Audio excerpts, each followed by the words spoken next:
Eu tava pensando aqui, depois de você comentar tudo isso a respeito da amizade, né, que Cristo conquista novamente a amizade do ser humano com Deus, ou seja, do corpo com a alma, né, basicamente dessa ligação que existe. Eu lembrei da Santa Teresa d'Ávila no momento em que ela diz que a relação entre o ser humano, né, entre o corpo e a alma, até você conseguir chegar ao seu a alma, né, realmente como ela é em perfeição, ela lembra as fases de um namoro, né, do chaveco ali, do namoro, do noivado e do casamento. Então, como que eu pude entender isso até fazendo relação com o que o Aquino fala, né, que ame as mesmas coisas e odeie as mesmas coisas. E como que você pode fazer então para valorizar essa amizade, essa filia, né, esse filo da filosofia com Deus? É muito simples, amando aquilo que Deus ama e odiando aquilo que Deus odeia. Porque dessa maneira você vai conseguir, através de uma subida realmente espiritual, deixar com que Deus te instrua pelo caminho do que você deve seguir, né? Então, quando você entende que quanto mais você ganha, porque a amizade nada mais é do que uma relação de ganha-ganha, né? Você ama as mesmas coisas que seus amigos, eles amam as mesmas coisas que você, vocês lutam pelas mesmas coisas, eles lutam pelas mesmas coisas que você, e dessa maneira vocês se acrescentam, vocês se somam. Da mesma maneira que se você hoje tem um amigo que é muito inteligente, pensem da seguinte maneira, imagina se hoje o Gabi, né, que a gente é uma pessoa que a gente admira muito, começasse a defender marxismo, começasse a defender aborto, começasse a defender estatismo, positivismo. Ia ser uma coisa estranha, né? Pensa em Deus agora com a gente dessa maneira, o ser, né? Aquele que cria o ser humano para que nós voltemos a ele. Se você entende isso dessa maneira, Deus, ao ver o ser humano transgredindo aquilo que é o namoro, o chaveco, aquilo que deve virar um noivado para depois virar um casamento, é a mesma sensação, é o mesmo exemplo de ver o Gabi hoje pra gente, ou o Sheffield Socar, começando a apoiar aborto, por exemplo. Então, na verdade, quanto mais a gente crescer espiritualmente e misticamente, né, com Deus, através das moradas, através da oração, através da busca pela verdade, mais não é garantido que isso vai acontecer, porque tudo sempre vai depender da vontade dele, mas mais Deus vai dar graças para você para que você suporte o fardo do conhecimento e da intelectualidade no mundo que é hoje, no mundo das coisas que são hoje, e dessa maneira a filosofia ficará perfeitamente adequada àquilo que ela é, que é uma amizade. Que é você buscar aquilo através da amizade, onde você odeia as mesmas coisas que o ser e ama as mesmas coisas que o ser, para dessa maneira, ao fim da sua vida, você se unir e ser um ser só.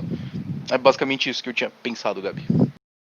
Ou você pode usar isso para falar da Trindade também, né? Que um entra e sai três. Boa também. E é justamente por isso que você pode compreender o prisma como a questão do corpo, mente e espírito, né? Quando o corpo é a percepção das luzes diversas através do prisma, o prisma é o espírito e a alma seria a unidade, que é a fonte de luz que emana do sumo bem. Bom, velho, deu uma perspectiva melhor ainda, né? Sim, é porque na verdade, toda vez que você pensar em espírito, eu não sei se isso é o que eles vão falar amanhã no Didascalicon, tá? Mas eu intuitivamente, porque eu tenho gostado de tentar entender as coisas muito por intuição, porque parece que eu estou num momento maravilhoso de graça que Deus está me dando de conseguir deduzir muitas coisas através da própria questão intuitiva mesmo da mente, e não intuitiva no modo como você vai explicar ali intuição e razão, né, pelos universais, mas intuição espiritual mesmo, mística, sabe? E eu consigo perceber, eu tenho conseguido perceber algumas coisas legais a respeito disso, da questão do corpo, mente e espírito, mas eu acabei enrolando para explicar isso. Mas na verdade é o seguinte: eu não sei se eles vão explicar dessa maneira amanhã o conceito de corpo, mente e espírito no Didascálico, mas eu percebo dessa maneira.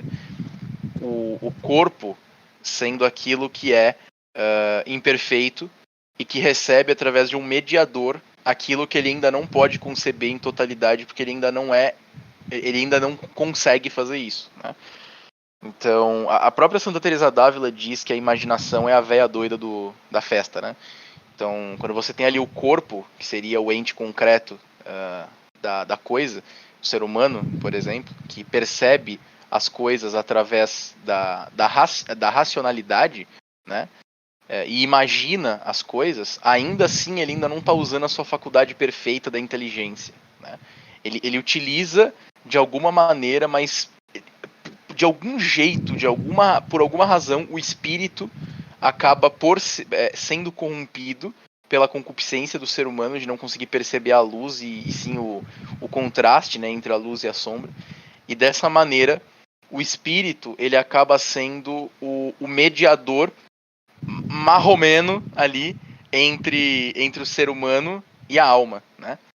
Então, quando você tem o prisma, por exemplo, o que é o prisma? O prisma, ele é aquele que vem uma luz, que é o sumo bem, entra no prisma, que é o espírito, e sai diversas luzes onde vai ser percebido pelo corpo. O que seria esse meio termo entre o corpo e o prisma, que seriam os feixes de luz? A imaginação. Entende? Então, quando você tem Deus como a fonte de luz, que é uma luz branca, que entra no prisma, o prisma é o espírito. Só que pessoas que estão longe das moradas, que estão longe da oração, que estão longe de Deus demais, elas não têm a imaginação apurada para fazê-la coexistir de maneira quase perfeita com a inteligência, que é a faculdade principal que vem de Deus, que é o que aproxima o ser humano de Deus, que faz o ser humano ser parecido com Deus, é a inteligência.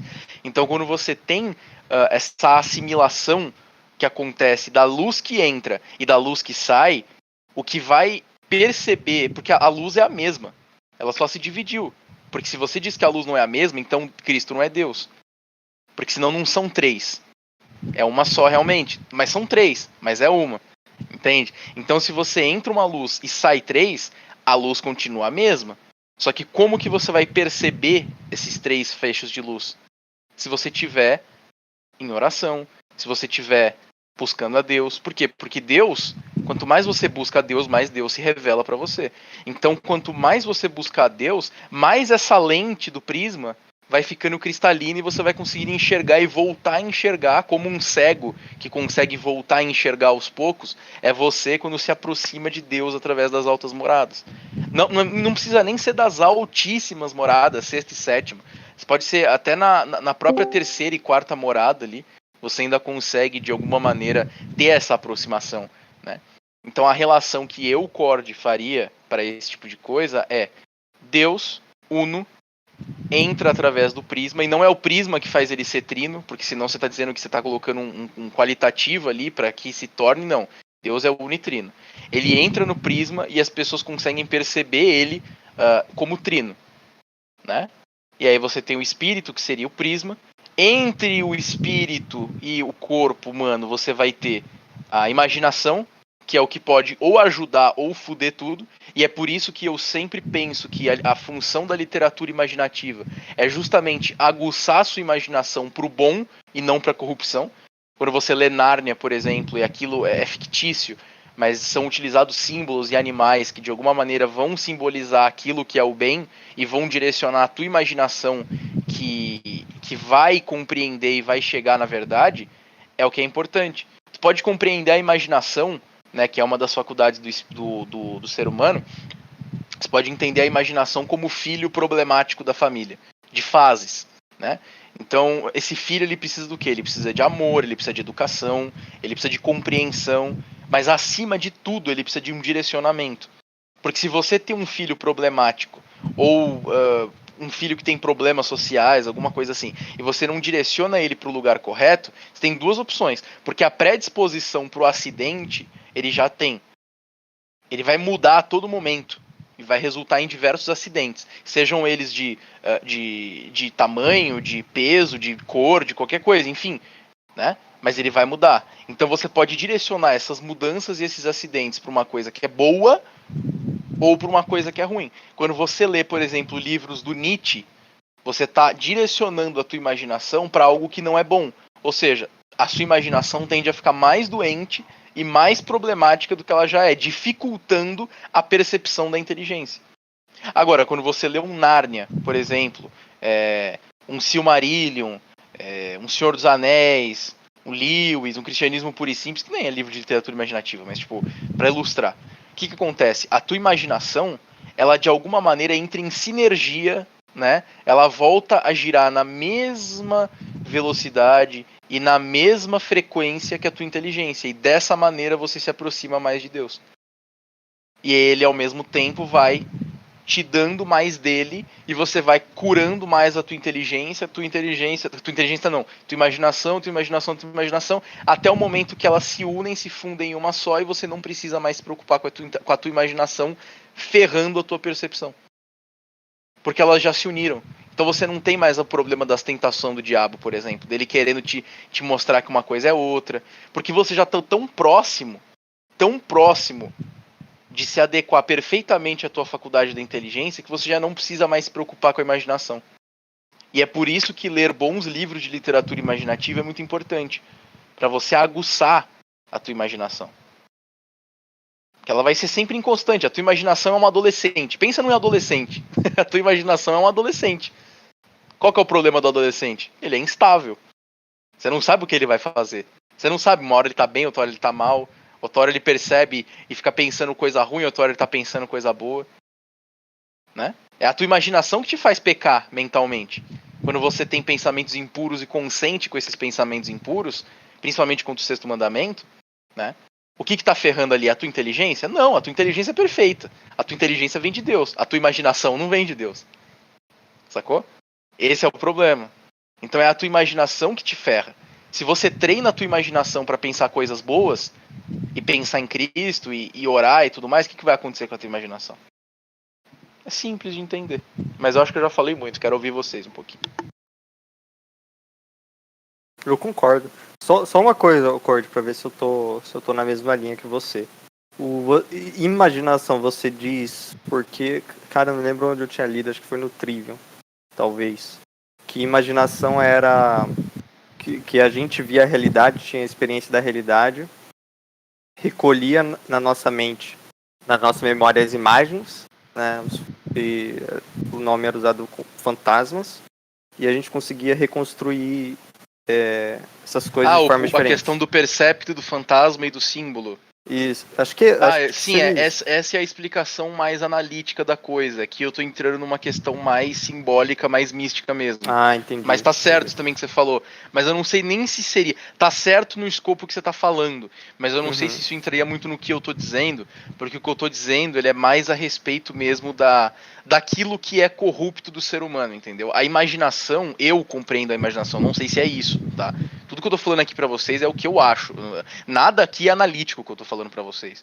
Tá? É tudo mesmo, mas não é porque não é analítico que vocês não tem que valorizar.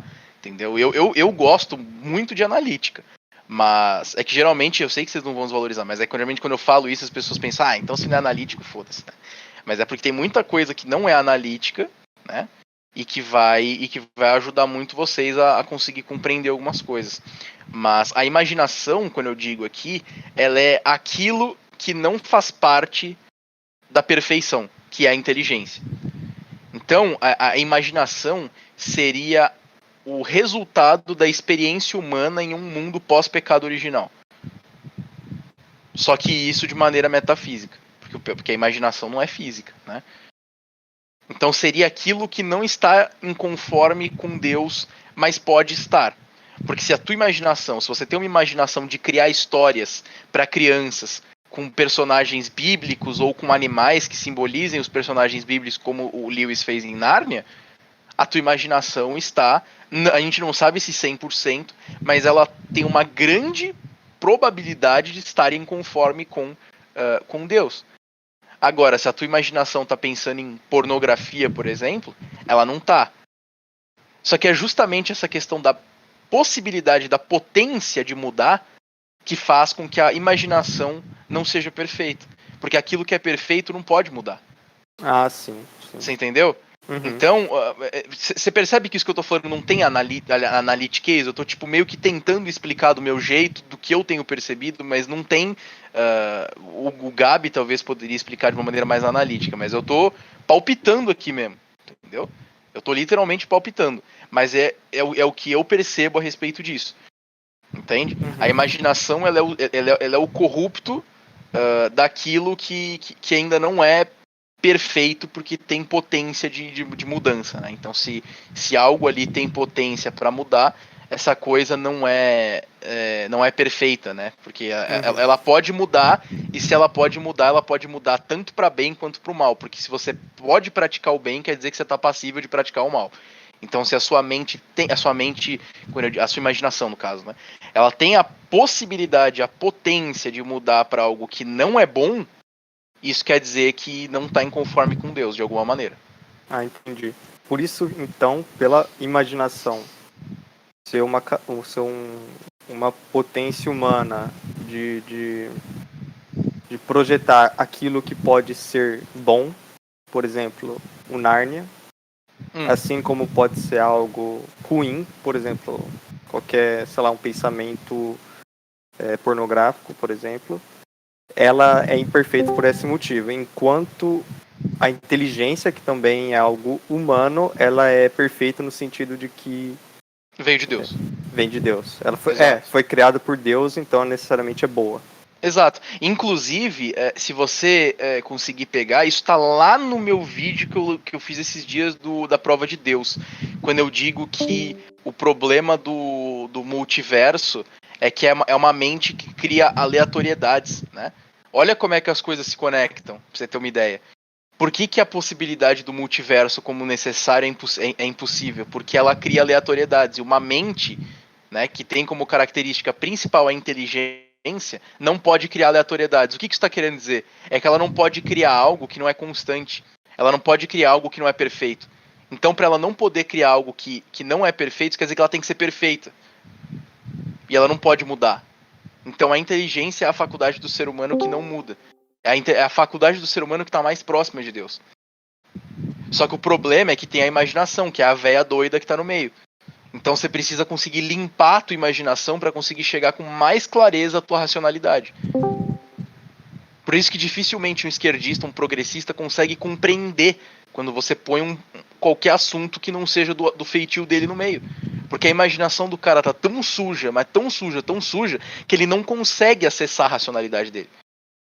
O óculos tá tão escuro, tá tão turvo, tão cheio de gordura de dedo na frente de coisa, que ele não consegue enxergar. Ele não consegue ver. Então, quando você tá falando com um progressista, com um marxista, e você fala assim pra ele, não, mas isso tá errado objetivamente. Ele fala, não, mas isso é a sua opinião. O cara não tá fazendo isso por mal, entendeu? É que ele não consegue. Ele não consegue acessar a racionalidade. Porque a imaginação do cara tá suja. A imaginação do cara tá tendendo pro mal, tá tendendo pra concupiscência. Quer dizer, tender pra concupiscência é meio pleonasmo, né? Porque concupiscência é justamente tender ao. Mas, tipo, a concupiscência do cara, a tendência pro mal do cara tá tão grande na imaginação dele que ele não consegue raciocinar. E ele precisa o quê? Estimular a imaginação dele. Qual que é a solução pra isso? Não sei, é difícil. É a cruz que ele tem que carregar. Isso, é difícil. Isso me lembra muito a definição que acho que o Eglin dá uma definição para ideologia diferente do que hoje a gente escuta meio que no senso comum, né? Ele dizia que a ideologia seria não a adequação da mente à realidade, mas a tentativa de adequar a realidade à mente, né? Você tenta, ao invés de ver como as coisas são, você imagina como as coisas para você deveriam ser, né? Inclusive quando o Sheffield, por exemplo, eu queria até conversar com ele uma hora sobre isso. Quando o Sheffield dá a definição do que é a verdade, né, que ele diz que é a adequação da mente à realidade, eu tenho um pouco de dúvida a respeito disso, e eu quero tirar essa objeção com ele, porque na verdade a mente, né, a inteligência, ela não tem que se adequar a nada desse mundo, porque a inteligência ela é perfeita por si só. Por que você tem que adequar a tua mente à tua realidade, sendo que a tua realidade que é suja e a tua mente não? Sacou? Eu acho que seria mais uma adequação da realidade àquilo que é a essência da sua mente, e não o contrário.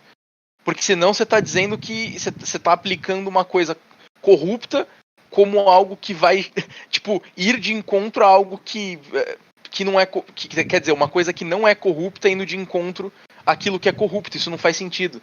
Porque pelo que o Gabi falou, inclusive na aula de hoje, ele diz que o ser perfeito, o ser menos perfeito tende a ir ao ser mais perfeito.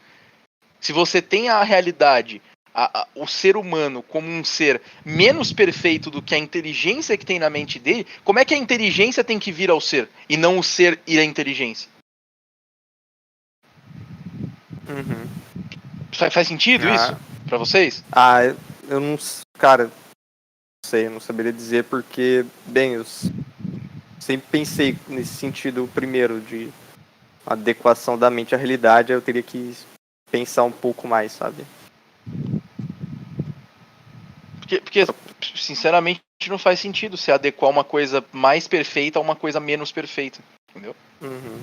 Porque quando Cristo reata a nossa amizade com Deus, ele não está fazendo Deus se adequar ao ser humano, e sim que o ser humano aprenda como se adequar a Deus. Uhum. Você entende? Então aí eu acho que teria um problema. Eu não sei, provavelmente eu entendi errado, porque o chefe é muito mais inteligente que eu. Mas provavelmente eu entendi errado, mas eu, na minha limitação intelectual, imagino que isso não faça sentido. Entendeu? Porque um ser mais perfeito não pode querer se adequar a um menos perfeito. Eu acho que dá para entender no sentido de ver o mundo como algo passageiro, corruptível, mutável, e que você contemplando a Deus, se dirigindo a Ele, você reconhece que o mundo é passageiro e Deus é eterno. Né? Então você nega o mundo. Isso, por exemplo, no caso de um monge, por exemplo, ou de um cara que segue uma vida ascética, que nega os prazeres, nega as honrarias. Ele de certa forma, ele tá negando. Eu não sei, cara. Eu posso estar falando besteira Exato, aqui. mas quando ele está fazendo isso, ele está adequando a realidade mundana que ele vive a algo mais perfeito do que aquilo que ele está vivendo, que é a própria inteligência dele. Ele está utilizando algo, olha só, ele tá fazendo exatamente o que o Gabi mostrou, que é um ser mais perfeito, aguçando um ser menos perfeito a voltar a ele. A voltar ao ser mais perfeito. Então o que a tua inteligência faz? A tua inteligência, por ser mais perfeita que você, está te aguçando a renunciar o mundo para voltar a Deus, para voltar à inteligência suprema. Entendeu? Uhum. Então, na verdade, ainda nesse teu exemplo, eu ainda continuo pensando do jeito que eu estava pensando. Ainda assim, eu não consigo largar isso, porque a tua inteligência te aguça para isso. E quando eu digo a tua inteligência, na verdade, a tua inteligência é movida pela inteligência de Deus, né? Que é mais perfeita que a tua inteligência, que é mais Sim. perfeita que você. Sim, Sacou? é uma degradação da inteligência divina. É. Logos.